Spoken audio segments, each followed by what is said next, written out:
আমি বলছিলাম, যারা সুযোগ পাওয়া মাত্রই আমার কথা মাথায় রাখে না, আমি তাদেরকে আমার মনে বসাইছিলাম। তারপর একতরফা চেষ্টায় সম্পর্কে দড়িটা ধরে রাখতে রাখতে একটা সময় দেখা যেত আমার হাতটা চলে গেছে, আমার হাতটা ব্যথা হয়ে গেছে, দড়িটাও ছুটে গেছে, কিন্তু তারা তাদের মতো বেশ ভালোই আছে।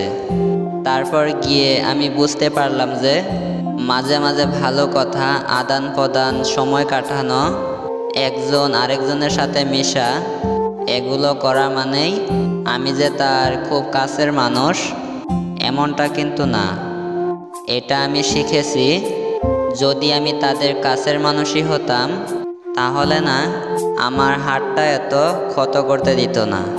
পুরনো এমন অনেক ক্ষত নিয়ে আর ক্ষতগুলো দাগ নিয়ে আমি অনেক কিছুই শিখলাম, আর সব কিছু ধরে রাখতে পারিনি, আর ধরে রাখবই কিভাবে?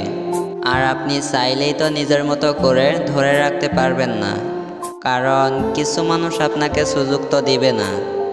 আপনি তাকে যতই কাছের মানুষ মনে করেন না কেন, সে আপনাকে সেম কাছের মানুষ যে ভাববে তেমনটাও না। আসলে আমার কপালটাই খারাপ, তাই আমি তোমাকে চেয়েও পাইনি। আর যে মানুষটা তোমাকে খুব সহজেই পেয়ে যাবে, সেই মানুষটার কপালটা অনেক ভালো, কারণ তোমাকে না চাইতেই পেয়ে গেল।